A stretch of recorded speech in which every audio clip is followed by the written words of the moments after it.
Hello guys, आपका बहुत बहुत स्वागत है हमारे यूट्यूब चैनल पर। आज की वीडियो में हम बात करने वाले हैं data warehousing and data mining में यूनिट नंबर 4 के बारे में। ठीक है, सो यूनिट 4 में हमारे पास बहुत सारे टॉपिक हैं। ठीक है, इस वजह से इस यूनिट को मुझे दो पार्ट में स्प्लिट करना पड़ेगा, यानी कि इस यूनिट की आपको दो वीडियोस मिलेंगी, एक पार्ट 1 और एक पार्ट 2। ठीक है, सो पार्ट 1 में कौन कौन से टॉपिक्स हम लोग कवर करेंगे, पार्ट 2 में कौन कौन से टॉपिक्स कवर करेंगे, वो चीजें मैं यहीं पे आपको बता दूंगा। ठीक है, ओवरऑल जो यूनिट 4 के अंदर आपके सिलेबस के अंदर टॉपिक्स प्रोवाइडेड हैं वो ये सारे टॉपिक्स हैं। ठीक है, क्लासिफिकेशन है और क्लस्टरिंग है।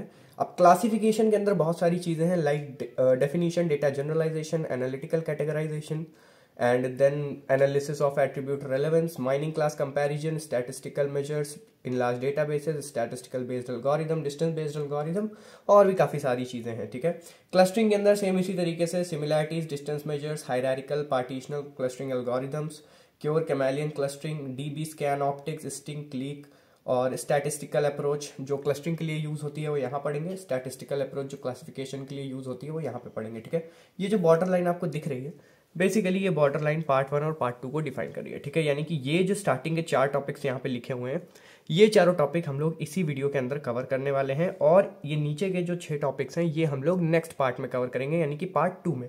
ठीक है, अब इसमें जो डीबी स्कैन और ऑप्टिक्स वाला टॉपिक है ये हम लोग यहीं पे कवर करेंगे, क्योंकि ये सारा भी क्लस्टरिंग का ही पार्ट है, बट इन दोनों को यहाँ पे पार्टीशनल एल्गोरिथम्स के टाइप्स में हमें पढ़ना है, तो मैं यहीं पे डिटेल में आपको डीबी स्कैन और ऑप्टिक्स पढ़ा दूंगा। सो यहाँ पे हम इस टॉपिक को दोबारा से नहीं पढ़ेंगे पार्ट 2 वाले में। ठीक है, तो पार्ट 2 में जब मैं बोलूंगा कि आप यहाँ से उसको रेफरेंस ले लीजिए, तो आपको ये चीज़ पता होनी चाहिए कि पार्ट 1 में ये टॉपिक यहाँ पे हमने कवर किया हुआ है पार्टीशनल एल्गोरिथम्स के अंदर। ठीक है, सो आई होप आपको इतनी चीजें समझ आ गई हैं कि इस वीडियो के अंदर हम क्या क्या पढ़ने वाले हैं। इसके अलावा बाकी सारे टॉपिक जो पार्ट 2 के हैं वो हम लोग पार्ट 2 में एक बार फिर से देख लेंगे। ठीक है, so let's start the video with our first topic, that is classification. तो सबसे पहले हम बात करेंगे डेफिनेशन की, कि क्लासिफिकेशन होता क्या है। सो जैसे कि यहाँ पे डेफिनेशन लिखी हुई है हमारे पास, it is a supervised machine learning technique used to categorise data into predefined groups और लेबल्स। यानी कि क्लासिफिकेशन बेसिकली क्या होता है, ये सुपरवाइज्ड मशीन लर्निंग टेक्निक होती है जिसका यूज किया जाता है डेटा को कैटेगराइज करने के लिए प्री डिफाइंड ग्रुप्स या फिर लेबल्स में। ठीक है, the process uses historical or labeled data to train a model enabling it to predict the class of a new unseen data. So basically overall classification का process क्या होता है, जो भी हमारे पास लेबल्ड डेटा होता है, यानी कि जो भी हमारे पास हिस्टोरिकल डेटा होता है, उसको हम यूज करते हैं किसी मॉडल को ट्रेन करने के लिए, जिससे कि वो मॉडल क्या कर पाए, वो मॉडल प्रिडिक्ट कर पाए किसी भी नए या अनसीन डेटा की क्लास को। ठीक है, example email classification as spam और not spam based on keyword. तो किसी भी ईमेल क्लासिफायर को हम कैसे डेवलप करेंगे, हमें अगर कोई मॉडल बनाना है जो ईमेल्स को एज स्पैम और नॉट स्पैम क्लासिफाई कर सके, तो उसके लिए हमें उसे डेटा देना पड़ेगा लेबल्ड। ठीक है, लेबल्ड डेटा में हम कुछ ईमेल्स ऐसे देंगे जो स्पैम हो, कुछ ईमेल्स ऐसे देंगे जो स्पैम की कैटेगरी में ना आते हो। ठीक है, तो मॉडल क्या करेगा, उनके कीवर्ड्स को ट्रैक करेगा कि कौन से वो स्पेशल कीवर्ड्स हैं जिनसे ये क्लैरिफाई किया जा सकता है कि कौन से स्पैम मेल्स हैं और कौन से नॉन स्पैम मेल्स हैं। फिर उन कीवर्ड्स को वो नए अनसीन ईमेल्स पे, यानी कि जो भी अब नया ईमेल आएगा उसको क्लासिफाई करने के लिए उन्हीं हिस्टोरिकल डेटा यानी कि उसी लेबल डेटा का यूज करेगा ये मॉडल। ठीक है, सो आई होप आपको समझ में आ गया होगा कि किस तरीके से क्लासिफिकेशन होता है। ठीक, अब बात करेंगे हम डेटा जनरलाइजेशन की। It is the process of simplifying the data to remove irrelevant और redundant details while keeping essential patterns. मतलब क्या है इसका, कि ये एक ऐसा प्रोसेस है जो डेटा को सिंप्लीफाई करने के लिए यूज किया जाता है। ठीक है, इसका काम क्या होता है, ये जितनी भी इररिलेवेंट या फिर रिडंडेंट डिटेल्स होती हैं जिनका यूज नहीं होता, उनको रिमूव कर देता है, और जो भी एसेंशियल पैटर्न्स होते हैं यानी कि रिक्वायर्ड पैटर्न्स होते हैं डेटा में, उनको रिटेन करके रखता है। ठीक है, it helps the model to focus on the most significant trends rather than memorizing data specifics। मतलब कि ओवरऑल डेटा को मेमोराइज करने की जरूरत ना पड़े मॉडल को, सिर्फ उसी चीज पे ये फोकस करवाता है जो बहुत ज्यादा इंपॉर्टेंट है या जो सिग्निफिकेंट ट्रेंड्स हैं। ठीक है, सो आई होप आपको डेटा जनरलाइजेशन की ये बेसिक सी डेफिनेशन तो समझ में आ गई होगी। अब हम बात करेंगे एग्जाम्पल की। ठीक है, तो डेटा जनरलाइजेशन में एग्जाम्पल देखिए, ओरिजिनल डेटा हमारे पास है, अ data set with customer purchase histories for 300 products. हमारे पास एक ओरिजिनल डेटा सेट है जिसमें कस्टमर की परचेज हिस्ट्रीज हैं, यानी कि 300 प्रोडक्ट की परचेज हिस्ट्रीज हमारे पास अवेलेबल हैं।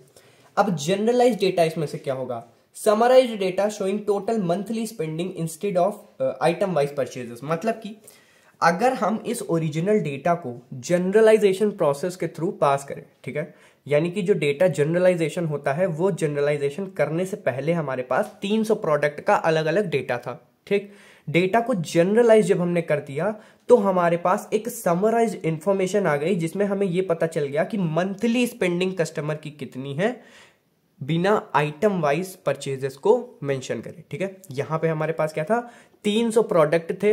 उन 300 प्रोडक्ट की आइटम वाइज कौन सा कस्टमर ने कौन सा प्रोडक्ट लिया है, कितने बार लिया है, वो सारी डिटेल थी हमारे पास। बट जब हमने डेटा को जनरलाइज किया तो हमें वो इंफॉर्मेशन मिल गई, समरी मिल गई है कि मंथ में एक कस्टमर ने कितना पैसा स्पेंड किया है किसी पर्टिकुलर प्रोडक्ट पे। ठीक, आई होप आपको डिफरेंस समझ में आ रहा होगा यहाँ पे। ठीक है, एडवांटेज की बात करें तो रिड्यूसेस नॉइस इन डेटा, डेटा के अंदर से नॉइस को रिड्यूस करता है। सीधी सी बात है, अगर ये इररिलेवेंट चीजों को हटा रहा है तो इसका मतलब ये नॉइस को भी रिड्यूस करेगा। ठीक है, नेक्स्ट इंप्रूव्स मॉडल एक्यूरेसी। अब जितना डेटा को ये श्रिंक कर देगा उतनी ज्यादा मॉडल की स्पीड और एक्यूरेसी क्या होगी, बढ़ जाएगी। सो आई होप आपको डेटा जनरलाइजेशन का ओवरऑल कॉन्सेप्ट समझ में आ गया होगा। नेक्स्ट हम बात करेंगे एनालिटिकल कैरेक्टराइजेशन की। ठीक है, कि एनालिटिकल कैरेक्टराइजेशन होता क्या है। This step involves studying the relationship between input features and target labels. So basically characterization का मतलब ये होता है कि किसी भी दो चीजों के कैरेक्टर्स को कंपेयर करना या रिलेट कराना। ठीक है, तो एनालिटिकल कैरेक्टराइजेशन में क्या होता है, ये बेसिकली बताता है कि क्या रिलेशनशिप है इनपुट फीचर और टारगेट लेबल्स के बीच में। ठीक, it uses techniques like correlation analysis and visualization tools to understand attribute influence. किसी एक एट्रीब्यूट का किसी दूसरे एट्रीब्यूट पे क्या इन्फ्लुएंस है या वो दोनों एट्रीब्यूट कैसे रिलेट करते हैं, इसको समझने के लिए ये विजुअलाइजेशन टूल्स और कोरिलेशन एनालिसिस जैसी कुछ टेक्निक्स या टूल्स का यूज करता है। ठीक है, एग्जांपल की बात की जाए तो इन स्टूडेंट परफॉर्मेंस प्रेडिक्शन, आप ये मानिए कि एक स्टूडेंट परफॉर्मेंस प्रेडिक्शन करनी है हमें। ठीक, इसमें इनपुट क्या हो जाएगा, स्टडी आवर्स और अटेंडेंस, ये हमारे इनपुट हो जाएंगे, और आउटपुट क्या हो जाएगा, ग्रेड्स। ठीक है, in above example correlation might show that attendance has a stronger impact on grades than study hours. मतलब क्या है इसका, मतलब ये है कि अगर हम किसी स्पेसिफिक डेटा को यहाँ पे प्रोवाइड करें, ठीक है, जो भी डेटा रियल वर्ल्ड डेटा अगर हम इसमें प्रोवाइड करें मॉडल को, तो क्या होगा, एक एग्जाम्पल के तरीके पे यहाँ पे ये लिखा हुआ है कि अगर यहाँ पे कोरिलेशन किया जाए तो हो सकता है कि कोरिलेशन में ये चीज आ जाए कि जिन बच्चों की अटेंडेंस ज्यादा है as compared to study hours, ठीक है, जिनकी स्टडी आवर्स ज्यादा है मार्क्स उनके भी अच्छे हो सकते हैं, जिनकी अटेंडेंस ज्यादा है मार्क्स उनके भी अच्छे हो सकते हैं। बट फॉर एन एग्जाम्पल हम ये मान लेते हैं कि अगर कोरिलेशन यहाँ पे निकाला जाए तो हो सकता है कि ऐसा यहाँ पे आउटपुट आए, परफॉर्मेंस ऐसी प्रिडिक्ट हो कि उन बच्चों के ग्रेड ज्यादा अच्छे होंगे जिनकी अटेंडेंस ज्यादा है as compared to study hours. ठीक है, एज एन एग्जाम्पल आप इसको मेंशन कर सकते हो। तो आई होप आपको समझ में आ गया होगा कि एनालिटिकल कैरेक्टराइजेशन कैसे किया जाता है। ठीक है, नेक्स्ट आता है एट्रीब्यूट रिलेवेंस। ये इंपॉर्टेंट टॉपिक्स है। ये जो छोटे छोटे टॉपिक्स हैं ये आपको 2 से 5 नंबर के अंदर देखने को मिलेंगे, ये 10 नंबर के अंदर नहीं पूछे जाएंगे आपसे। ठीक है, बट क्योंकि मैं कवर करा रहा हूँ सारी चीजें, उसका रीजन ये है कि हम इस जो पर्टिकुलर सब्जेक्ट है data warehousing and data mining, अभी तक की 3 यूनिट में मैंने सब कुछ कवर कराया था। किसी भी इंपॉर्टेंट टॉपिक की बात की जाए या अनइम्पॉर्टेंट टॉपिक की बात की जाए तो मैंने वो चीज़ें नहीं डिस्कस की थी, मैंने ओवरऑल पूरा सिलेबस पढ़ाया है। तो मैं ये चाह रहा था कि ये जो एक प्लेलिस्ट है हमारी, ये एक ऐसी प्लेलिस्ट हो जिसमें सारा कुछ कवर कराया हो। ठीक है, तो यही एक रीज़न है कि इस यूनिट की लेंथ इतनी ज़्यादा थी, स्टिल मैं सारी चीज़ें कवर करवा रहा हूँ। ठीक है, बट जो इंपॉर्टेंट चीज़ें हैं उनको हम डिटेल में पढ़ेंगे, जो इंपॉर्टेंट नहीं है उनके बारे में हमें पता होना चाहिए, हम बहुत ज़्यादा डेप्थ में नहीं जाने वाले। ठीक है, सो आई होप आपको इतना चीज़ें क्लियर हो गई होंगी। नेक्स्ट हम बात करेंगे एट्रीब्यूट रिलेवेंस की। Not all input attributes contribute equally to classification accuracy. देखो, एक चीज़ तो आपको समझनी होगी कि जब भी हम कभी क्लासिफिकेशन एक्यूरेसी की बात करते हैं, किसी भी मॉडल की हम बात करते हैं, तो हमेशा ऐसा होता है कि जितने भी इनपुट एट्रीब्यूट्स हैं या इनपुट वेरिएबल्स हैं हमारे पास, वो सारे इक्वली तो कंट्रीब्यूट नहीं करेंगे क्लासिफिकेशन एक्यूरेसी में। ठीक है, सबका अपना इंडिविजुअल कंट्रीब्यूशन होता है।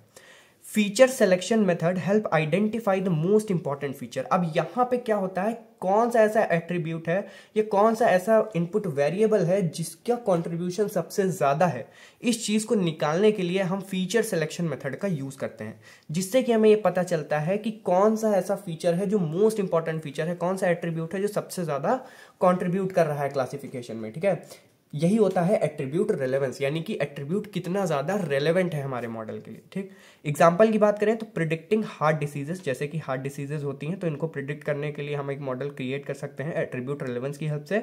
इसमें रेलेवेंट एट्रीब्यूट्स क्या होंगे, जो रिक्वायर्ड एट्रीब्यूट्स होंगे, cholesterol level, blood pressure, smoking habit. किसी भी पर्सन का अगर हमें हार्ट डिजीज प्रिडिक्ट करना है तो रेलेवेंट एट्रीब्यूट क्या है, cholesterol level, blood pressure, smoking habit.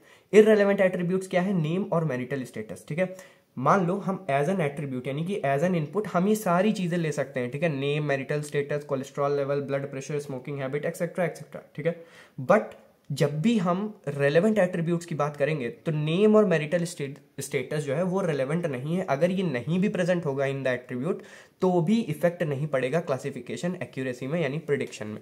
ठीक, सो आई होप आपको एट्रीब्यूट रेलेवेंस का कॉन्सेप्ट समझ में आ गया होगा। बहुत ईजी सा कॉन्सेप्ट है ये। टेक्निक्स की बात की जाए एट्रीब्यूट रेलेवेंस में दो मेजर टेक्निक्स यूज होती हैं, डिसीजन ट्री और रैंडम फॉरेस्ट। ठीक है, रैंडम फॉरेस्ट भी डिसीजन ट्री का एक एक्सटेंडेड पार्ट है। डिसीजन ट्री क्या होता है, splits data based on attribute condition used for feature importance ranking. ठीक है, प्रीवियस वीडियो में भी मैंने डिसीजन ट्री का कॉन्सेप्ट एकदम डेप्थ में आपको समझाया हुआ है। अगर आपको प्रॉपरली पूरा डिसीजन ट्री अच्छे से समझना है तो प्रीवियस वीडियो का एकदम लास्ट टॉपिक है, 5-10 मिनट का लास्ट का फ्रेम आप चेक कर लीजिएगा, वहां पे आपको डिसीजन ट्री मिल जाएगा। ठीक है, बट मेजरली करता क्या है डिसीजन ट्री, ये डेटा को स्प्लिट करता है। ठीक है, ट्रीज और मतलब एक ट्री के फॉर्म में, ब्रांचेस और लीव्स के फॉर्म में स्प्लिट करता है एट्रीब्यूट के कंडीशन के अकॉर्डिंग, जिसका यूज किया जाता है कौन सा इंपॉर्टेंट फीचर है उसको रैंक करने के लिए। ठीक है, रैंडम फॉरेस्ट की बात की जाए तो combines multiple decision trees to improve accuracy. वही चीज है, डिसीजन ट्री का एक्सटेंडेड पार्ट है। ये मल्टीपल डिसीजन ट्रीज को एक साथ कंबाइन करता है जिससे कि ज्यादा एक्यूरेट प्रिडिक्शन किया जा सके। ठीक है, तो एट्रीब्यूट रेलेवेंस में इन दोनों का इस तरीके से मेजरली यूज किया जाता है। So our next topic is mining class comparison. It is a data mining task that involves comparing the characteristics or attributes of multiple data classes to identify their similarities and differences. So basically इसका मतलब क्या है कि जो हमारा mining class comparison है ये हमारे डेटा माइनिंग का एक टास्क है। यानी जब भी हम डेटा माइनिंग परफॉर्म करते हैं तो हमें माइनिंग क्लास कंपैरिजन करना पड़ता है। अब कैसे किया जाता है माइनिंग क्लास कंपैरिजन, बेसिकली एक प्रोसेस है जिसमें क्या होता है, किसी भी एक डेटा क्लास के, ठीक है, एक मतलब जितनी भी डेटा क्लास है, मल्टीपल डेटा क्लास है, उनमें से डेटा क्लासेस के कैरेक्टरिस्टिक्स को और उनके एट्रीब्यूट्स को, इन दोनों को कंपेयर किया जाता है ये आइडेंटिफाई करने के लिए बेसिकली कि जो हमारे डेटा क्लास के एट्रीब्यूट्स हैं और जो हमारे डेटा क्लास के कैरेक्टरिस्टिक्स हैं इनमें क्या डिफरेंसेस हैं और क्या सिमिलैरिटीज हैं। ठीक है, सो माइनिंग क्लास कंपैरिजन का क्या मतलब है, जो मल्टीपल डेटा क्लासेस होती हैं हमारे पास डेटा माइनिंग में, उनकी कैरेक्टरिस्टिक्स और उनके एट्रीब्यूट्स को कंपेयर करते हैं, ये पता करते हैं कि कैरेक्टरिस्टिक्स और एट्रीब्यूट्स में क्या क्या सिमिलैरिटीज हैं और क्या क्या डिफरेंसेस हैं। आई होप आपको डेफिनेशन समझ में आ गई होगी। It is often use to understand patterns, trends and unique features of various groups within a data set. इससे हमें क्या पता चलता है, अगर आप सिमिलैरिटीज या डिफरेंसेस के पॉइंट ऑफ व्यू से देखें तो आपको ये समझ में आ जाएगा कि कौन से ऐसे एट्रीब्यूट और कौन से ऐसे कैरेक्टरिस्टिक्स हैं या कौन सी ऐसी डेटा क्लासेस हैं जो हमें किसी भी स्पेसिफिक पैटर्न, ट्रेंड या फिर यूनिक फीचर को डिफाइन कर रही हैं, या फिर ऐसे कौन कौन से क्लासेस हैं किसी एक डेटा सेट के अंदर जो किसी भी तरह के पैटर्न को या ट्रेंड को रिफ्लेक्ट कर रहे हैं। ठीक है, सो आई होप आपको ये चीज समझ में आ गई होगी। एग्जांपल की बात करें तो comparing customer purchase behaviour between two categories, that is loyal customer and one time buyers. ठीक है, बहुत सारे हमारे पास लॉयल कस्टमर्स होते हैं, बहुत सारे हमारे पास वन टाइम बायर्स होते हैं या वन टाइम कस्टमर्स होते हैं, तो इनके बीच क्या डिफरेंसेस हैं, क्या सिमिलैरिटीज है, इसको हम पता कर सकते हैं कस्टमर परचेज बिहेवियर को कंपेयर करके। ठीक है, सो आई होप आपको ये भी समझ में आ गया होगा। इसमें स्टेप्स कौन कौन से आते हैं हमारे पास, टोटल 4 स्टेप्स हमारे पास, class definition, attribute analysis, statistical analysis and visualisation. ठीक है, क्लास डेफिनेशन में क्या होता है, define the classes to be compared. सबसे पहले हम उन क्लासेस को डिफाइन करते हैं जिन्हें हमें कंपेयर करना होता है। Example, classify student into high performers and low performers based on grades. ठीक है, तो यहाँ पे 2 क्लासेस क्लासीफाई की गई हैं हमारी। कौन कौन सी क्लास डिफाइन की गई, एक हाई परफॉर्मर क्लास डिफाइन की गई और एक लो परफॉर्मर। ठीक है, जो ग्रेड के बेसिस पे कंपेयर किए जाएंगे। एट्रीब्यूट एनालिसिस, सेलेक्ट एट्रीब्यूट और फीचर्स रिलेवेंट फॉर कंपैरिजन। अब हमें ऐसे एट्रीब्यूट्स को सेलेक्ट करना है जो कंपैरिजन के लिए रिलेवेंट हो। ठीक है, अगर हाई परफॉर्मर है, ठीक है, अगर लो परफॉर्मर है तो कौन से ऐसे एट्रीब्यूट हैं जो डिफाइन करेंगे कि कोई स्टूडेंट हाई परफॉर्मर है या लो परफॉर्मर है। तो एग्जांपल में है अटेंडेंस और स्टडी आवर, कोई कितना ज़्यादा कॉलेज अटेंड कर रहा है, कोई कितने ज़्यादा टाइम दे रहा है अपनी स्टडी को। इन दोनों मेजर आप कह सकते हो फीचर्स पे डिपेंड करता है कि कोई स्टूडेंट कैसा परफॉर्म करेगा। ठीक है, statistical analysis use measures like mean, median, variance and correlation to compare classes. अब यहाँ पे स्टैटिस्टिकल एनालिसिस में ऐसे मेथड्स होते हैं जिनका यूज किया जाता है इन क्लासेस को कंपेयर करने के लिए। इनमें से हम मीन का भी यूज करते हैं, मीडियन का भी यूज करते हैं, वेरिएंस का भी यूज करते हैं, साथ ही साथ कोरिलेशन का भी यूज करते हैं कंपैरिजन करने के लिए, ठीक है। नेक्स्ट आता है हमारा visualisation, display comparisons using bar charts, scatter plots और heat maps to interpret results visually. मतलब कि विजुअली हमें रिजल्ट दिखाई दे, इसके लिए चार्ट्स का यूज किया जाता है, प्लॉट्स का यूज किया जाता है और हीट मैप्स का यूज किया जाता है, ताकि हमें समझ में आ सके कि क्या रिजल्ट रहा और हम देख सकें कि किस तरीके से यहाँ पे कंपैरिजन हुआ है। सो आई होप आपको माइनिंग क्लास कंपैरिजन का ओवरऑल कॉन्सेप्ट समझ में आ गया होगा। नेक्स्ट हम बात करेंगे statistical measures in large databases. Large databases में किस तरीके के स्टैटिस्टिकल मेजर्स को यूज किया जाता है। It is use to summarise and analyse large data set by identifying key patterns, trends and distribution. So basically statistical measures का use किया जाता है समराइज करने के लिए या फिर एनालाइज करने के लिए बड़े बड़े डेटा सेट्स को, जिसमें से हम आइडेंटिफाई करते हैं, जिसकी हेल्प से हम आइडेंटिफाई करते हैं जो भी की पैटर्न्स हैं डेटा सेट के, जो भी ट्रेंड्स हैं या फिर जो भी तरह के डिस्ट्रीब्यूशन डेटा सेट में डिफाइन किए गए हैं, ठीक है। Large data sets often contain massive amount of data, making statistical analysis essential for extracting meaningful information efficiently. जो बड़े बड़े डेटा सेट्स होते हैं हमारे पास, लार्ज डेटा सेट्स होते हैं, उनमें बहुत ज्यादा अमाउंट ऑफ डेटा होता है, ठीक है। They have massive amount of data, जिससे कि स्टैटिस्टिकल एनालिसिस बहुत ज्यादा जरूरी हो जाती है ताकि वहां से मीनिंगफुल इन्फॉर्मेशन को एफिशिएंटली निकाला जा सके, क्योंकि इतने सारे डेटा में मीनिंगफुल इन्फॉर्मेशन ढूंढना बहुत ज्यादा कॉम्प्लेक्स हो जाता है। सो आई होप आपको बेसिक डेफिनेशन समझ में आ गई होगी कि स्टैटिस्टिकल मेजर्स का यूज क्यों होता है लार्ज डेटाबेसेस के अंदर, ठीक है। अब हम की एस्पेक्ट्स की बात करें कि क्या क्या मेजर इसके की फैक्ट्स हैं, तो सबसे पहले आता है डिस्क्रिप्टिव स्टैटिस्टिकल मेजर्स, ठीक है। अब डिस्क्रिप्टिव स्टैटिस्टिकल मेजर्स क्या होते हैं, summarises the key characteristics of the data. जो भी डेटा की कैरेक्टरिस्टिक्स होती हैं इनको ये समराइज करते हैं। अब कौन कौन से होते हैं हमारे पास बेसिकली डिस्क्रिप्टिव स्टैटिस्टिकल मेजर्स, तो यहाँ पे लिखे हुए हैं mean, median, mode, standard deviation और वेरिएंस। ये क्या है हमारे डिस्क्रिप्टिव स्टैटिस्टिकल मेजर्स, ठीक है। यहाँ पे डिफाइंड है ये चीज। तो अब इसके अंदर हम इन चीजों को देखेंगे, इसका बहुत ज्यादा यूज किया जाता है, ठीक है। Mean, median, mode, standard deviation और वेरिएंस, ये सारी चीजें आपने ऑलरेडी पढ़ी होंगी छोटे क्लासेस में। मीन की बात करें तो represent central value of a data set, किसी भी डेटा सेट की सेंट्रल वैल्यू या सेंट्रॉइड को रिप्रेजेंट करता है मीन हमारा। मीडियन क्या होता है, middle value of data set when data is sorted. जब भी हम सॉर्टेड ऑर्डर में डेटा को लिखते हैं या डेटा सेट को डिफाइन करते हैं तो उसमें जो मिडिल वैल्यू होती है वो होती है हमारी median. Next is mode, most frequently occurring value in the data set. Data set में जो बहुत ज्यादा फ्रीक्वेंटली अकरिंग वैल्यूज होती हैं वो हमारी मोड होती हैं। स्टैंडर्ड डेविएशन की बात की जाए तो मेजर्स द स्प्रेड और dispersion of data around the mean. जो भी हमारा डिस्पर्जन है या स्प्रेड है मीन के अराउंड डेटा का, वो हमारा स्टैंडर्ड डेविएशन के अंदर काउंट होता है। नेक्स्ट आता है variance, square of standard deviation showing data dispersion, ठीक है। ये डेटा डिस्पर्जन को ये भी डिफाइन करता है, जो स्टैंडर्ड डेविएशन है उसका स्क्वायर होता है वेरिएंस, ठीक है। सो आई होप ये बेसिक डेफिनेशन मैंने आपको बता दी है। इन डेप्थ आपने इन चीज़ों को ऑलरेडी पढ़ रखा है अपने छोटे क्लासेस में, जो भी आर्बिट्री मैथमेटिक्स होती है उसमें आपने ये सारी चीज़ें पढ़ी होंगी, ठीक है। Now next topic is inferential statistical measure. Next topic नहीं, नेक्स्ट पॉइंट है कहेगा हमारा जो भी की एस्पेक्ट्स हैं स्टैटिस्टिकल मेजर्स के। सबसे पहला क्या था हमारा डिस्क्रिप्टिव स्टैटिस्टिकल मेजर्स। अब हम पढ़ेंगे इन्फरेंशियल स्टैटिस्टिकल मेजर। इसका मतलब क्या, these measures help make prediction और inferences about the population based on sample data. ये बेसिकली सैंपल डेटा के बेसिस पे काम करता है। यहाँ पे क्या हो रहा था, डिस्क्रिप्टिव में क्या हो रहा था, डिस्क्रिप्टिव में समरी मिलती है हमें, ठीक है, कि ओवरऑल डेटा की क्या समरी है, ओवरऑल डेटा के की कैरेक्टरिस्टिक्स की क्या समरी है, ठीक। इन्फरेंशियल में क्या हो रहा है हमारे पास, ये हमारी हेल्प करता है प्रिडिक्शन करने में या इन्फरेंसेस जनरेट करने में ओवरऑल पॉपुलेशन का सैंपल डेटा की हेल्प से, ठीक। Confidence interval, hypothesis testing, correlation and regression analysis, ये कुछ टेक्निक्स हैं जिसके अंदर यूज की जाती हैं। कॉन्फिडेंस इंटरवल्स यानी कि provides a range of values within which a population parameter is expected to like. Confidence intervals basically ऐसी रेंज ऑफ वैल्यूज होती है जिसके बीच में क्या होता है, पॉपुलेशन के जो भी पैरामीटर हैं वो आते हैं हमारे।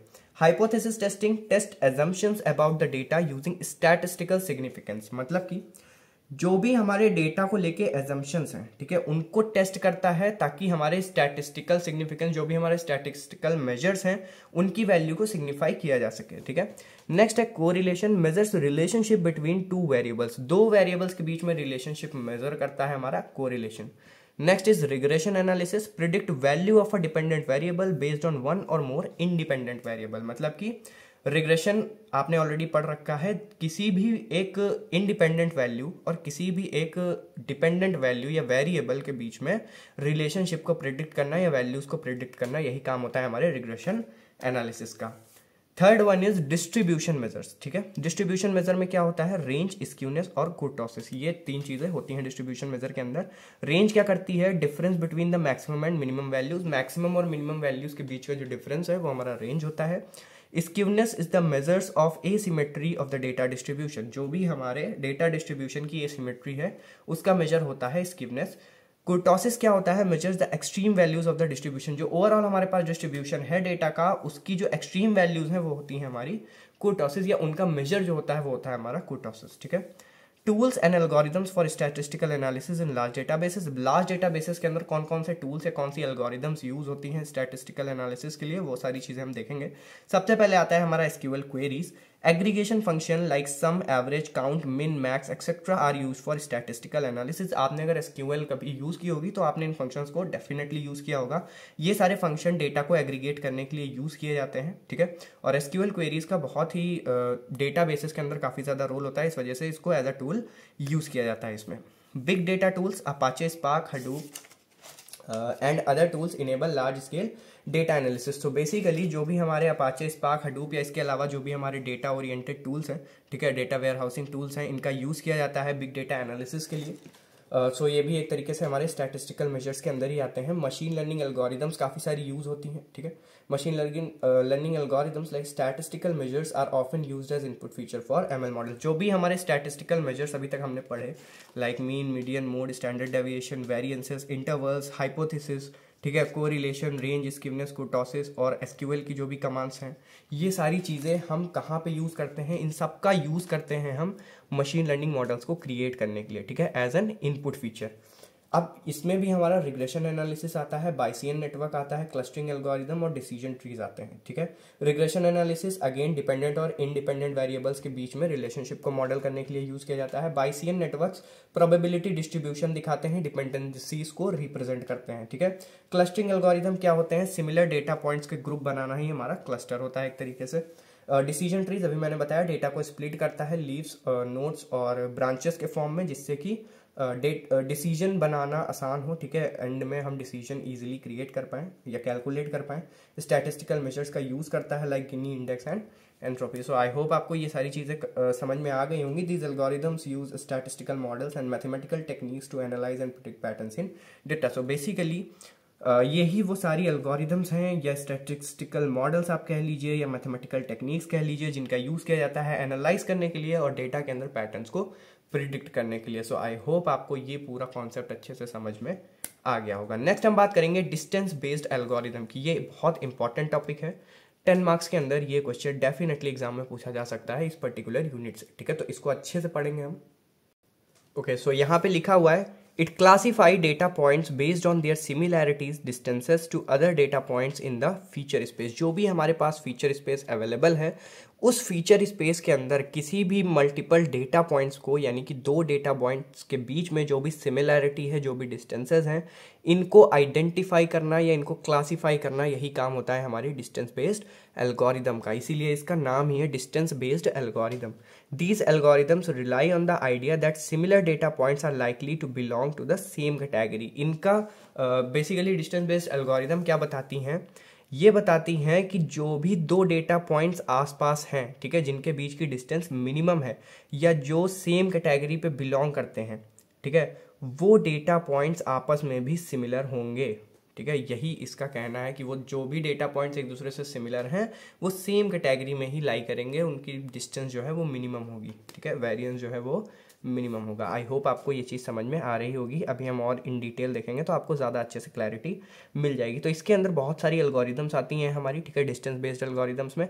सबसे पहले KNN यानी के नियरेस्ट नेबर्स, ये आप लोगों ने एल्गोरिदम ऑलरेडी अच्छे से पढ़ी होगी। ठीक है, डिस्टेंस बेस्ड होती है ये। ठीक है, a simple non parametric algorithm that assigns a class to a test point based on the majority of votes its k nearest neighbours have. ठीक है, यहाँ पे भी जिन नेबर्स की डिस्टेंस सबसे कम होती है, ठीक, उनके अकॉर्डिंग ही हम प्रिडिक्ट करते हैं कि जो भी हमारी नई क्लास है उसकी वैल्यू क्या होगी।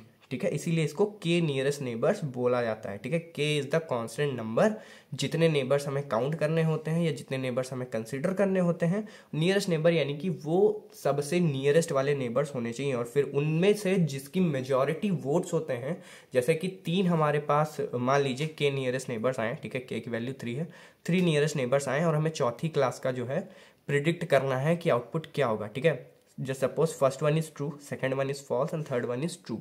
ठीक, तो जो हमारी क्लास है जिसका हमें पता करना है, प्रिडिक्शन करना है, उसका ट्रू हो जाएगी फाइनल वैल्यू। क्यों हो जाएगी ट्रू? क्योंकि मेजॉरिटी वोट ट्रू है और माइनॉरिटी में फॉल्स है। ठीक है, तो मेजॉरिटी हम कंसीडर करते हैं। आई होप केएनएन आपने पढ़ी होगी ऑलरेडी, तो आपको ये चीज़ें समझ में आ रही होंगी इजीली। ठीक है, स्टेप्स की बात करें तो calculate distance of the test point to all training point. सबसे पहले क्या किया जाता है, जो भी हमें टेस्ट पॉइंट गिवन होते हैं उनसे बाकी सारे ट्रेनिंग पॉइंट्स की डिस्टेंस हम क्या करते हैं, कैलकुलेट करते हैं। देन वी आइडेंटिफाई द के नियरेस्ट नेबर्स, फिर हम के नियरेस्ट नेबर्स को उनमें से आइडेंटिफाई करते हैं।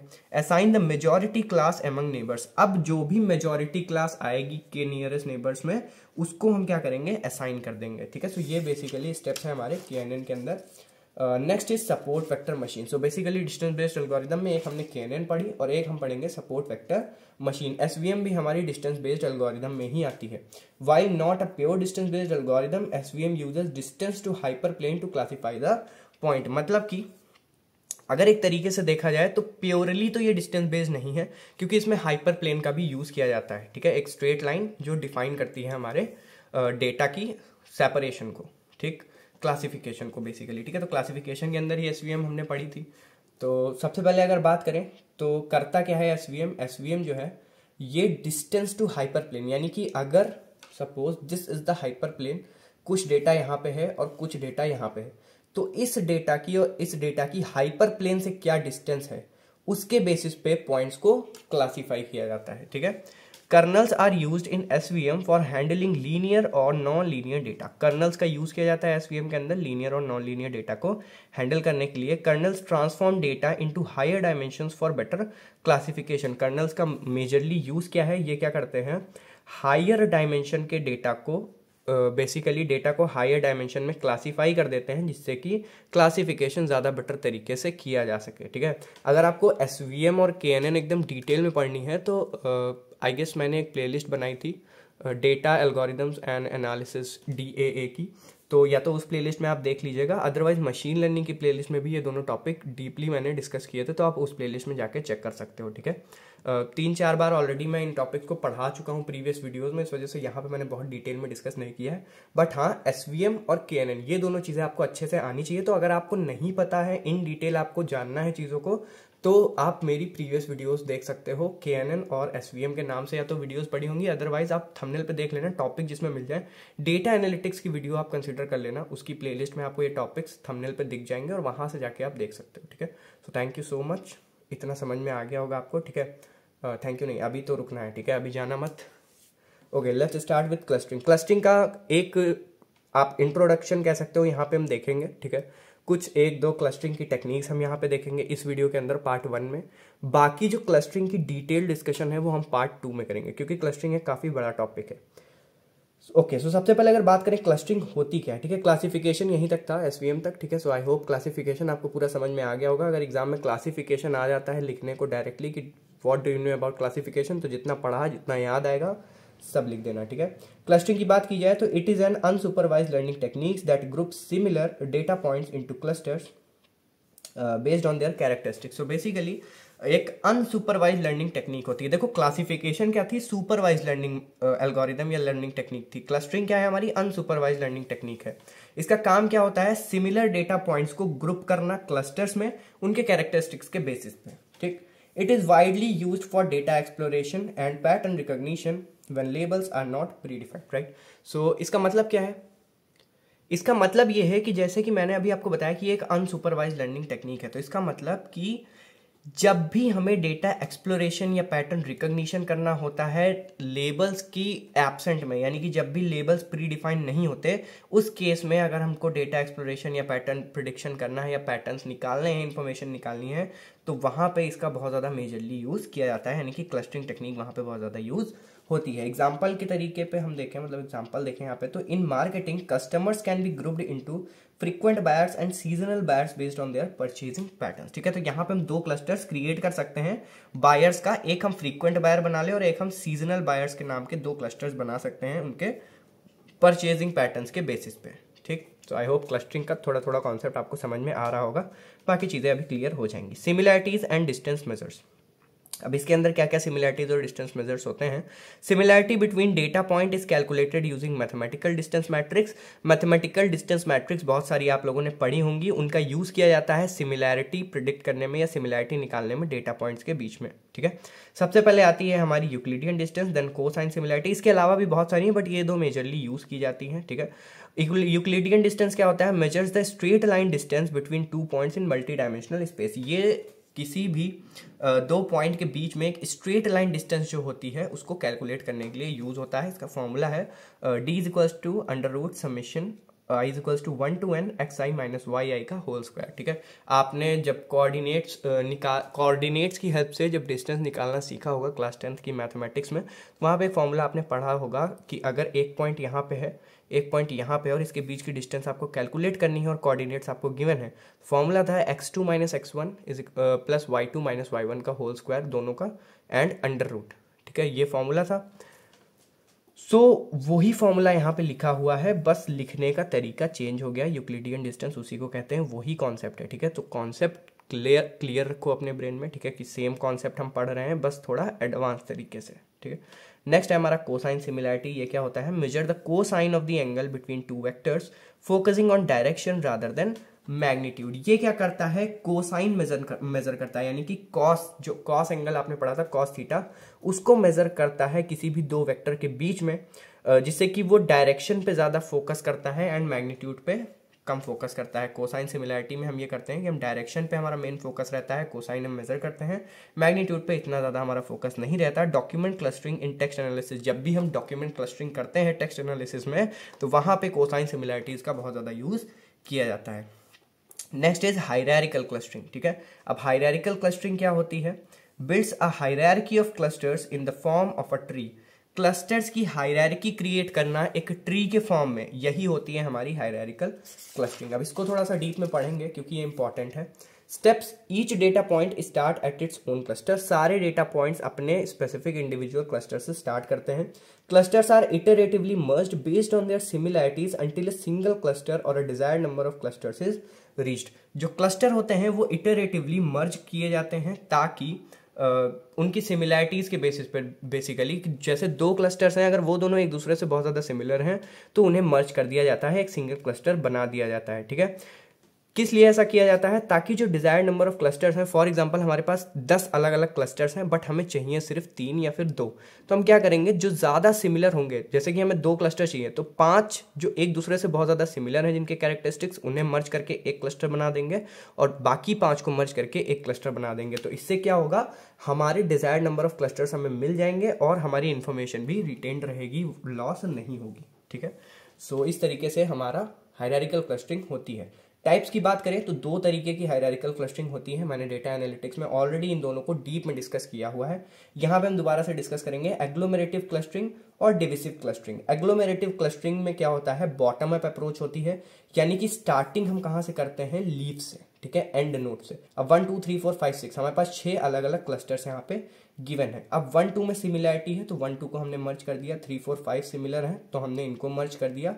देन 6 5 से सिमिलर नहीं था, 4 से नहीं था, 3 से नहीं था, 2 से नहीं था, 1 से नहीं था, तो हमने मर्ज नहीं किया। देन अगेन 3 4 5 और 6 में हमें कहीं सिमिलैरिटीज दिख रही हैं कुछ कैरेक्टरिस्टिक्स में। ठीक है, तो हमने ऊपर इसको मर्ज कर दिया है एंड देन इसको और 1 2 को हमने एक साथ मर्ज कर दिया और 1 2 3 4 5 6 एक कंप्लीट क्लस्टर हमने बना लिया। तो ये जो नीचे से ऊपर जा रहे हैं हम क्लस्टर्स को मर्ज करते हुए, ये कौन सी टेक्निक होती है हमारी, एग्लोमेरेटिव क्लस्टरिंग या फिर बॉटम अप अप्रोच। ये हमारी हायरार्किकल क्लस्टरिंग का एक पार्ट है। ठीक है, नेक्स्ट पार्ट की बात करें तो डिविसिव क्लस्टरिंग। यही प्रोसेस को अगर आप उल्टा कर दीजिए तो ये हमारा डिविसिव क्लस्टरिंग आता है, यानी कि स्टार्ट कहां से होगा, जो मर्ज्ड क्लस्टर्स होते हैं, मल्टीपल मर्ज्ड क्लस्टर्स, उनसे स्टार्ट होगा और जाएगा कहां तक, इंडिविजुअल क्लस्टरिंग तक।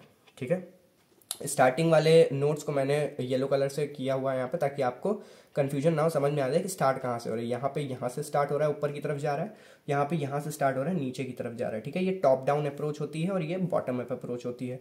देखिए A B C D E 5 clusters है हमारे पास, इसको 2 पार्ट में स्प्लिट हो गया, ए बी अलग हो गया, सी डी ई अलग हो गया, फिर ये स्प्लिट हो गए एंड सी डी ई अलग अलग स्प्लिट हो गया। तो ट्री के फॉर्म में यहाँ पे भी क्लस्टरिंग हमारी क्या हो रही है, डिवाइड हो रही है, इसलिए इसको डिविसिव क्लस्टरिंग कहते हैं। ये मर्ज हो रही है और बॉटम अप अप्रोच है, इसलिए इसको एग्लोमेरेटिव क्लस्टरिंग कहा जाता है। हायरार्किकल क्लस्टरिंग की बेसिक सी डेफिनेशन ये आपको समझ में आ गई होगी।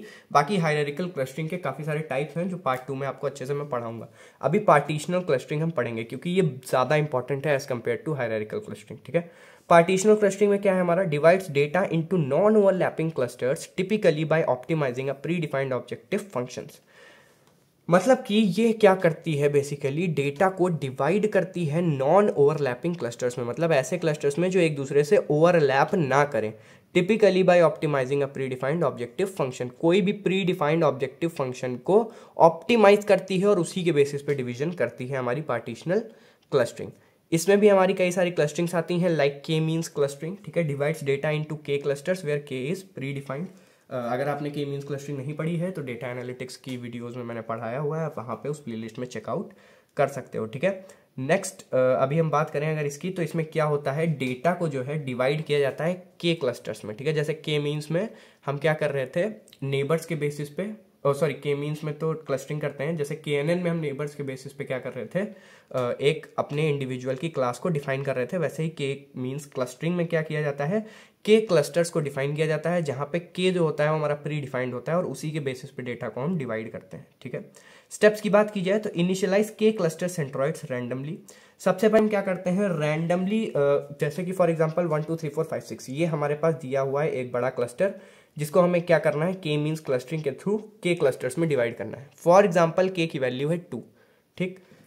ये चीज आपको दिखनी चाहिए, ठीक है, नहीं तो समझ में नहीं आएगा, ठीक है। तो आंखों से समझो इसको क्या है, देखो के की वैल्यू है 2, ठीक है।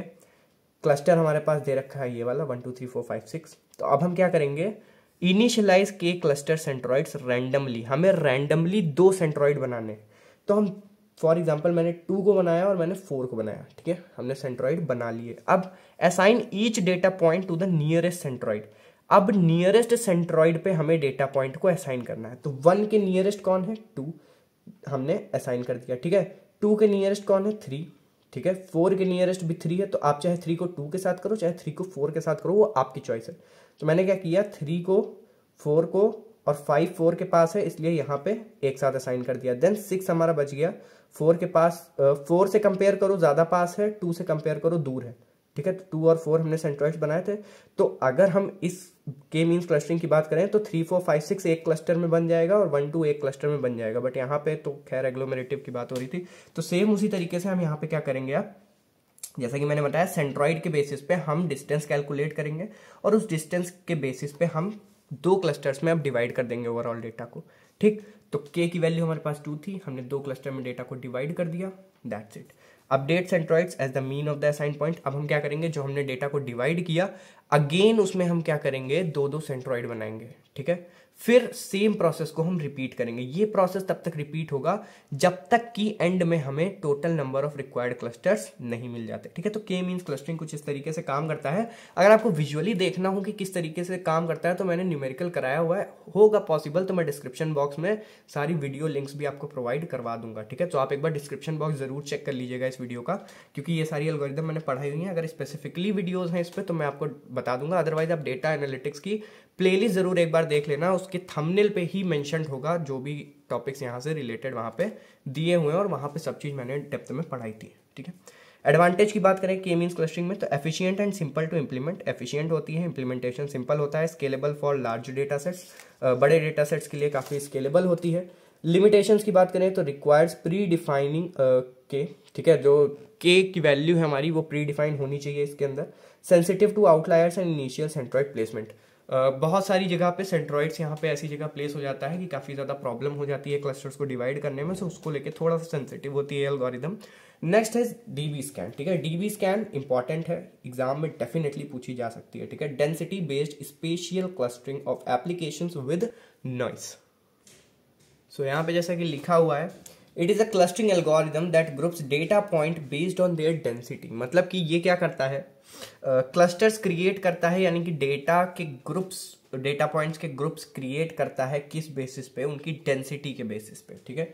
It identifies clusters of high density region separated by low density areas. ये ऐसे रीजन्स को आइडेंटिफाई ये ऐसे क्लस्टर्स को आइडेंटिफाई करता है जो कि हाई डेंसिटी रीजन्स में होते हैं और लो डेंसिटी एरिया से सेपरेट करता है इनको, ठीक है। Unlike K-means, it does not require the number of clusters to be predefined and can identify outliers and noise। जैसे कि K-means में क्या होता था, वो outliers के लिए थोड़ा दिक्कत थी उसमें, ठीक है, उसमें K की वैल्यू प्रीडिफाइन करनी पड़ती थी, तो यहाँ पे वो सारी चीज़ें नहीं होती। यहाँ पे नंबर ऑफ क्लस्टर्स को प्रीडिफाइन करने की कोई ज़रूरत नहीं होती है। साथ ही साथ ये कैपेबल होती है आउटलायर्स को और नॉइसेस को आइडेंटिफाई करने के लिए, ठीक है। जो भी रिलेवेंट चीज़ें हैं, जो भी ऐसे बेसिकली एट्रीब्यूट्स हैं जिनकी रिक्वायरमेंट नहीं है, उनको ये इजीली हटा सकता है, ठीक है। तो डीबी स्कैन का यानी डेंसिटी बेस्ड स्पेशियल क्लस्टरिंग का ये फायदा होता है, एडवांटेज होता है के मीन्स के ऊपर, ठीक है। पैरामीटर्स की बात करें तो एप्सिलॉन और मिन पिट्स, ये दो बहुत ज़्यादा इंपॉर्टेंट चीज़ें हैं, इंपॉर्टेंट पैरामीटर्स हैं जिनको अभी आगे तक आपको देखना है, तो अच्छे से समझ लो कि होता क्या है। Epsilon the maximum distance between 2 points for them to be considered part of the same cluster, यानी कि एप्सिलॉन वो मैक्सिमम डिस्टेंस होती है दो पॉइंट के बीच में जो मैक्सिमम डिस्टेंस पे कंसीडर किया जा सकता है उन दोनों डेटा पॉइंट को सेम क्लस्टर में, ठीक है। मतलब कि फॉर एग्जांपल ए और बी, ये जो दो पॉइंट है हमारे पास, इनके बीच की डिस्टेंस है 5 सेंटीमीटर, ठीक है, 5 सेंटीमीटर। अब 5 सेंटीमीटर की डिस्टेंस अगर मैं कह दूं कि मैक्सिमम डिस्टेंस है इनको एक क्लस्टर में होने के लिए, यानी कि ये होना चाहिए तभी ये एक क्लस्टर में हो सकते हैं। अगर ये डिस्टेंस थोड़ी सी बढ़ गई, ठीक है, 5 से 5.1 सेंटीमीटर भी हो गई, तो इनको सेम क्लस्टर में कंसीडर नहीं किया जाएगा, ठीक है। तो एप्सिलॉन का क्या मतलब है, यही जो मैक्सिमम डिस्टेंस है, ये मैक्सिमम डिस्टेंस जो दो पॉइंट के बीच में है उनको कंसीडर कराने के लिए सेम क्लस्टर के अंदर, इसी को हम एप्सिलॉन से डिनोट करते हैं, ठीक है। नेक्स्ट इज मिन पिट्स, इसका मतलब the minimum number of points required to form a dense region that is cluster. कितने ऐसे मिनिमम नंबर ऑफ पॉइंट्स हैं जिनकी रिक्वायरमेंट होती है डेंस रीजन यानी कि क्लस्टर को फॉर्म करने के लिए, समझे। मतलब दो पॉइंट जैसे मैंने अभी बताया था कि मिनिमम डिस्टेंस वाले, तो अगर किसी क्लस्टर के अंदर हमें 20 पॉइंट चाहिए फॉर एन एग्जांपल, ठीक है, ऐसा होता नहीं है, बट अगर 20 पॉइंट्स चाहिए और 20 पॉइंट्स नहीं है तो उस क्लस्टर को डेंस रीजन में या क्लस्टर में कंसिडर नहीं किया जाएगा क्लस्टर के फॉर्म में, ठीक है। तो वो जो 20 पॉइंट की प्रेजेंस है, तो वो जो 20 मिनिमम पॉइंट्स हैं, ठीक है, वही मिनिमम नंबर ऑफ पॉइंट्स को क्या कहते हैं हम, मिन पीटीएस या फिर मिनिमम पॉइंट्स, ठीक है। नेक्स्ट इज की कॉन्सेप्ट। अब हमारे की कॉन्सेप्ट डीबी स्कैन के अंदर क्या क्या है, कोर पॉइंट, बॉर्डर पॉइंट और नॉइस पॉइंट। कोर पॉइंट क्या होता है, अ पॉइंट विद एटलीस्ट मिन points with in its epsilon neighbourhood, ठीक है। एप्सिलॉन यानी कि मैक्सिमम डिस्टेंस जो है, उस मैक्सिमम डिस्टेंस के अंदर जितने भी मिनिमम मिड पॉइंट्स हैं वो क्या होता है, हमारा कोर पॉइंट होता है किसी भी क्लस्टर का, ठीक है। बॉर्डर पॉइंट की बात की जाए, a point within the epsilon neighborhood of a core point but has fewer than min points is its own neighborhood, ठीक है। बॉर्डर पॉइंट क्या है, देखो ऐसे समझो ना, जैसे कि एक सर्कल है, ठीक है, एक सर्कल का मिड पॉइंट कोर पॉइंट क्या होता है, जो उसका सेंटर होता है, ठीक। अब वो जो सेंटर है वो हमारा कोर पॉइंट है, जो बॉर्डर है, जो सर्कमफेरेंस है सर्कल का, वो बॉर्डर पॉइंट है, ठीक है। जहां पे ऐसे पॉइंट्स लाई करते हैं जो एप्सिलॉन नेबरहुड में तो हैं, बट वहां पे जो मिनिमम नंबर ऑफ पॉइंट चाहिए डेंस रीजन बनाने के लिए वो अवेलेबल नहीं है, तो वो हमारे बॉर्डर पॉइंट में आते हैं, ठीक है। Next is noise point, a point that is neither a core point nor a border point. ऐसा पॉइंट जो ना कोर में है, ठीक है, और ना बॉर्डर पे है कोर के, तो वो पॉइंट इधर थोड़ा सा बाहर लाई कर रहा है या फिर आउटलायर के फॉर्म में है, ठीक है, तो उसको हम नॉइस पॉइंट में कंसिडर करते हैं, ठीक है। स्टेप्स की बात की जाए तो randomly pick an unvisited point, randomly किसी भी अनविजिटेड पॉइंट को आपको पिक करना है। If it is a core point, form a cluster by expanding it with neighbouring points within epsilon, ठीक है। आप किसी एक रैंडम पॉइंट को चूज करो, ठीक है, फिर उस रैंडम पॉइंट को आप कोर पॉइंट मान लो और वहां से चेक करो कि क्या आप एक क्लस्टर फॉर्म कर सकते हो, क्या वहां से जो एप्सिलॉन आप कैलकुलेट करोगे यानी कि जो मैक्सिमम डिस्टेंस, वो एप्सिलॉन ही है दूसरे पॉइंट्स के साथ, और उस पर्टिकुलर पॉइंट पे, उस पर्टिकुलर रीजन में क्या मिन पॉइंट्स लाई कर रहे हैं। अगर ऐसा हो रहा है तो इसका मतलब आपको क्लस्टर मिल गया, ठीक है। Repeat until all points are visited, और ये काम आपको एक पॉइंट के बाद दूसरे पॉइंट, दूसरे पॉइंट के बाद तीसरे पॉइंट, सारे पॉइंट्स के साथ यही चीज आपको करनी है, तो आप एक क्लस्टर क्रिएट कर सकते हो इजिली डीबी स्कैन के अंदर, ठीक है। Next is advantages of DB scan. तो एडवांटेजेस में क्या है, identifies clusters of arbitrary shape, that is अलग अलग शेप के क्लस्टर्स को ये डिफाइन कर सकता है, सर्कल हो, स्पाइरल्स हो, ठीक है। Detect noise and outlier effectively, ये नॉइस और आउटलायर्स को इफेक्टिवली डिटेक्ट कर पाता है। Does not require the number of clusters के to be predefined, number of clusters यहाँ पे प्री डिफाइन करने की कोई भी आवश्यकता या जरूरत नहीं होती है। डिसएडवांटेजेस की बात की जाए तो sensitive to the choice of epsilon and min points. अब यहाँ पे एप्सिलॉन और मिन पॉइंट्स का जो चॉइस है, ठीक है, उससे बहुत ज़्यादा फर्क पड़ेगा, ठीक है। अगर वो थोड़ा सा 1 सेंटीमीटर या 0.1 सेंटीमीटर आगे पीछे हो गया तो उस केस में काफ़ी ज़्यादा चीज़ें इम्बैलेंस हो सकती हैं, ठीक है, क्लस्टर्स चेंज हो सकते हैं। Struggle with the data set of varying densities, ऐसे डेटा सेट जिनमें डेंसिटी बहुत ज़्यादा वेरी करती है वहाँ पे ये सही से काम नहीं कर सकता क्योंकि ये डेंसिटी बेस्ड ही होता है, ठीक है। Computationally expensive for large data set, बहुत बड़े डेटा सेट्स के लिए कंप्यूटेशनली थोड़ा सा एक्सपेंसिव होता है। Next is optics. ऑप्टिक्स की बात की जाए तो ये भी बहुत ज़्यादा इंपॉर्टेंट एल्गोरिदम है, ठीक है। Ordering point to identify the clustering structure, ये इसका फुल फॉर्म होता है। It is an extension of DB scan that overcomes its limitation and handling clusters with varying densities. तो बेसिकली इसका कोर ऑब्जेक्टिव क्या था, इसको डिफाइन करने का, इसको क्रिएट करने का। जो हमारी डीबी स्कैन थी यानी कि डेंसिटी बेस्ड स्पेशियल जो हमारी क्लस्टरिंग एल्गोरिदम थी, वो हमारी जो डिसएडवांटेजेस हैं यहाँ पे, ठीक है, शो करती थी। तो इन डिसएडवांटेजेस को ओवरकम करने के लिए हमने ऑप्टिक्स को डिफाइन किया, ठीक है। ऑप्टिक्स का काम क्या है, ये जो सारी डिसएडवांटेज है इसको ये कवर कर सकता है इजीली, ठीक है। जितनी भी इसकी लिमिटेशंस हैं इनको ओवरकम कर सकता है और वेरिंग डेंसिटी वाले क्लस्टर्स को भी ये इजीली हैंडल कर सकता है, ठीक है। It provides a hierarchical representation of the clustering structure instead of forming fixed cluster, यानी कि ये एक हायरार्किकल रिप्रेजेंटेशन प्रोवाइड करता है क्लस्टर्स की, क्लस्टरिंग स्ट्रक्चर की, instead of forming fix cluster. Fix cluster नहीं फॉर्म करता है, ये हायरार्किकल रिप्रेजेंटेशन बनाता है क्लस्टर्स की, ठीक है। सो आई होप ऑप्टिक्स आपको समझ में आ रहा होगा थोड़ा थोड़ा और डीबी स्कैन आपको क्लियर हो गया होगा, ठीक है। अब ऑप्टिक्स काम कैसे करता है ये समझो। Core distance, smallest epsilon such that a point is a core point, same वही चीज, स्मॉलेस्ट एप्सिलॉन जहां पे जो पॉइंट है हमारा वो कोर पॉइंट होगा, वही हमारी कोर डिस्टेंस होती है। Reachability distance, the distance required to reach a point from another point, किसी एक पॉइंट से दूसरे पॉइंट तक पहुंचने के लिए जो डिस्टेंस चाहिए वो है हमारी रीचेबिलिटी डिस्टेंस, ठीक है। एल्गोरिदम स्टेप्स क्या है, marks all the points as unprocessed, initialize core and reachability distances. सबसे पहले हमें सारे पॉइंट्स को अनप्रोसेस्ड यानी कि अनविजिटेड मार्क कर देना है।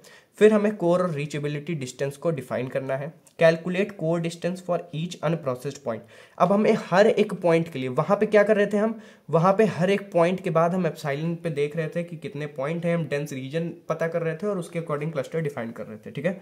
यहाँ पे क्या कर रहे हैं हम, यहाँ पे हम कोर डिस्टेंस और रीचेबिलिटी डिस्टेंस डिफाइन कर रहे हैं, ठीक है।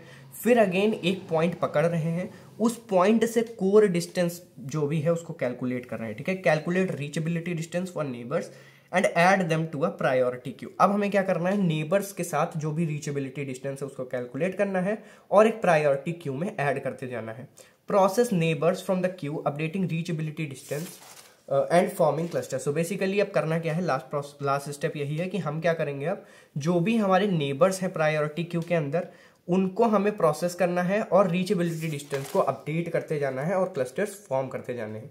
Start a new cluster if an unprocessed core point is found, अगर दूसरा कोई कोर डिस्टेंस पे पॉइंट मिलता है नेबर्स में ही, अगर कोई ऐसा नेबर आता है जो कोर डिस्टेंस पे है, रीचेबिलिटी डिस्टेंस की जगह पे जो कोर डिस्टेंस पे है, तो उस केस में वहां से हम एक नया क्लस्टर क्रिएट कर सकते हैं, उसको as a unprocessed core point मान के, ठीक है। सो आई होप आपको समझ में आया होगा कि ऑप्टिक्स कैसे काम करता है। एडवांटेज की बात की जाए तो handle clusters of varying density more effectively than DB scan, ये बेसिकली डीबी स्कैन से ज़्यादा बेटर तरीके से डेंसिटी को हैंडल कर सकता है। Provide detailed hierarchical representation of data instead of fixed cluster, ये जो है डिटेल्ड हायरार्किकल रिप्रेजेंटेशन शो करता है डेटा की इंस्टेड ऑफ फिक्स्ड क्लस्टर्स, जो कि स्टार्टिंग में इसकी डेफिनेशन में लिखा हुआ था। Robust to noise and outliers, outliers और नॉइस को इजीली हैंडल कर सकता है। डिसएडवांटेज इसके भी होते हैं, computationally intensive due to the ordering process, क्योंकि इसमें क्यू का यूज होता है, ऑर्डर क्रिएट होते हैं, इस वजह से कंप्यूटेशनली थोड़ा सा इंटेंसिव होता है, यानी थोड़ा टाइम टेकिंग होता है, थोड़ा सा एक्स्ट्रा कॉस्ट लेता है। Requires additional pre processing to extract clusters from the reachability point, अब यहाँ पे प्री प्रोसेसिंग की भी रिक्वायरमेंट होती है ताकि क्लस्टर्स को रीचेबिलिटी प्लॉट से एक्सट्रैक्ट किया जा सके, ठीक है। सो आई होप आपको ये सारी चीज़ें समझ में आ गई होंगी। डीबी स्कैन और ऑप्टिक्स बहुत इंपॉर्टेंट टॉपिक हैं, अच्छे से अगर ना समझ आया हो तो एक बार दोबारा से वहाँ से वीडियो प्ले कर दो और समझ लो, क्योंकि ये बहुत ज़्यादा इंपॉर्टेंट है, एग्जाम में पूछा जा सकता है डेफिनेटली, ठीक है। बाकी प्लेलिस्ट का लिंक मैं डिस्क्रिप्शन बॉक्स में डाल दूंगा, पार्ट 2 जैसे ही अपलोड होता है आपको प्लेलिस्ट में अपडेट हो जाएगा, ठीक है। So all the very best for the exams, मिलते हैं पार्ट 2 में। Thank you so much for watching this video.